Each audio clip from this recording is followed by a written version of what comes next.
semana estamos comenzando con un título que tiene dos partes, y es animarnos a pensar diferente y convivir con esas diferencias. Animarnos a pensar diferente y, en consecuencia, poder convivir con esas diferencias. ¿Qué estoy diciendo con esto? Algo que vemos muy claramente en la humanidad, especialmente en los últimos tiempos, ¿no? En los últimos años, donde hay demasiados grupos tratando de convencerse unos con otros y una guerra de ideas. Una guerra que nadie gana porque realmente todos la pierden, ¿no? ¿Quién al final triunfa? O el triunfo es momentáneo. ¿Por qué? Cuando tratamos de convencer a otros es porque no estamos tan seguros de esa idea.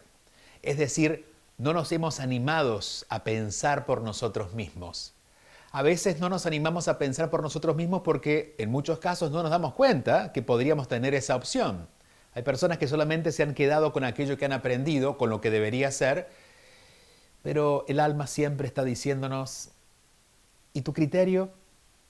Hay una palabra que define esto, que es la sensatez. Una persona sensata es una persona que ha vivido experiencias y de esa experiencia se va enriqueciendo, es decir, va encontrando, de acuerdo a lo que le pasa, va encontrando su forma de ver la vida y no se va quedando con lo que solamente ha visto, escuchado, con lo que los demás han dicho, sino que va resumiendo todo eso y encontrando su propia voz.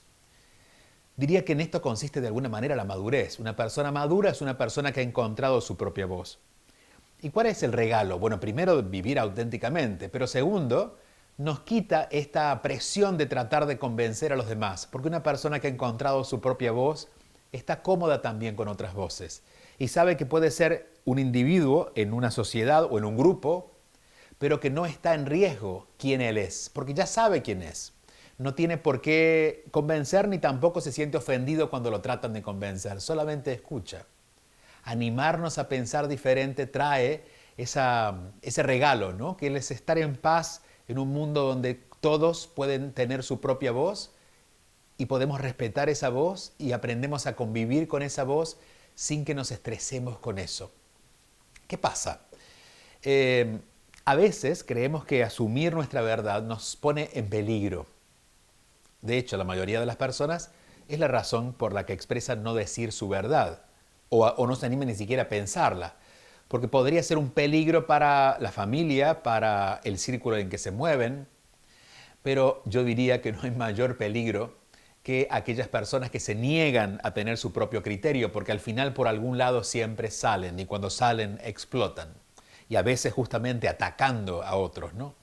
Entonces, esta semana estamos trabajando esto en la comunidad. Este es apenas el abreboca, la puerta para que empecemos a mirar si realmente nosotros estamos pensando por nosotros mismos o estamos solamente tomando lo que debería ser. Y diría esto, todos tenemos un pensamiento individual. Por eso no dice esta semana, el título no es pensemos por nosotros mismos, dice animémonos a pensar. Porque en realidad ese pensamiento está, todos tenemos un propio criterio acerca de cómo debería ser la vida. El beneficio, otra vez, no será solamente vivir más auténticamente, sino quitarnos esta presión de estar siempre sintiéndonos atacados o tratar de defendernos de aquello que nos quieren convencer.